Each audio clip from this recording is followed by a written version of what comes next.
ये कहानी है एक ऐसी तलवार की जिसने समय को बदल दिया। बहुत समय पहले की बात है।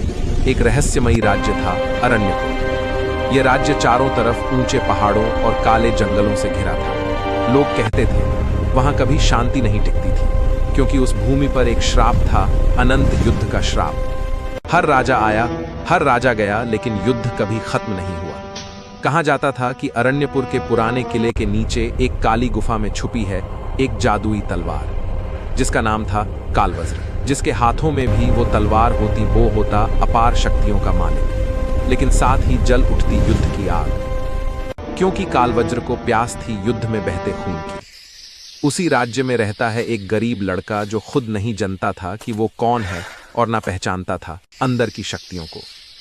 उसका नाम था अर्जुन। अर्जुन के माता पिता युद्ध में मारे गए थे और इसीलिए अर्जुन युद्ध को रोकना और अरण्यपुर में शांति लाना चाहता था। और एक रात इसी सोच के साथ कि युद्ध कैसे रोका जाए, अर्जुन सो गया। तब उसे सपने में एक साधु दिखे। Arjun, you have entered the realm of उन्होंने dreams. अर्जुन से कहा, अगर Open युद्ध your रोकना heart. है This तो light is कालवज्र so को ढूंढो। beautiful. ये युद्ध ताकत से नहीं बुद्धि से रुकेगा। ये सुनते ही अर्जुन झट से जाग गया और उसी रात बो तलवार की खोज में किले की तरफ निकल गया। और किले के पास उसे दिखी वही काली गुफा जहां छुपी थी वो तलवार। जैसे ही अर्जुन ने उस काली गुफा के अंदर पहला कदम रखा, वैसे ही एक चमगादड़ों का झुंड अर्जुन के सर के ऊपर से बाहर निकला। अर्जुन ने वहीं पड़ी एक लकड़ी को उठाकर उसे मसाल बनाई और गुफा के चारों तरफ देखने लगा।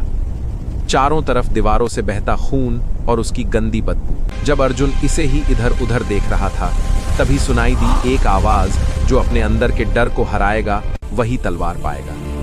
अर्जुन आवाज की दिशा में आगे बढ़ा और उसने देखा हीरे जैसी चमकने वाली उस तलवार को। जैसे ही अर्जुन ने उस तलवार को उठाने की कोशिश की तो किले की दीवारें कांपने लगी, मानो कोई भूचाल आ गया हो। और तब उस तलवार ने कहा, मुझे उठाओ और राजा बन जाओ। और इसी आवाज के साथ अर्जुन अपना संतुलन खोने लगा। उसे अजीब सी आवाजें सुनाई देने लगी, मारो जीतो राज। और तभी उसे अपने माता पिता की तस्वीरें दिखने लगी कि कैसे उन्हें युद्ध में मारा था। ये देखकर अर्जुन की आंखों से आंसू गिरने लगे और वो रोते हुए जोर से चिल्लाया और चिल्लाते हुए बोला, अगर तू युद्ध देती है तो मुझे तू नहीं चाहिए। अर्जुन की इतनी तेज आवाज सुनकर तलवार भी कांप उठी। पहली बार किसी ने शक्ति को ठुकराया था। अर्जुन ने तलवार नहीं उठाई, उसने उसे जमीन में गाड़ दिया। जैसे ही अर्जुन ने कालवज्र को जमीन में दबाया तो आसमान में एक बिजली कड़क उठी, काले बादल हटने लगे, हवा शांत होने लगी। सदियों पुराना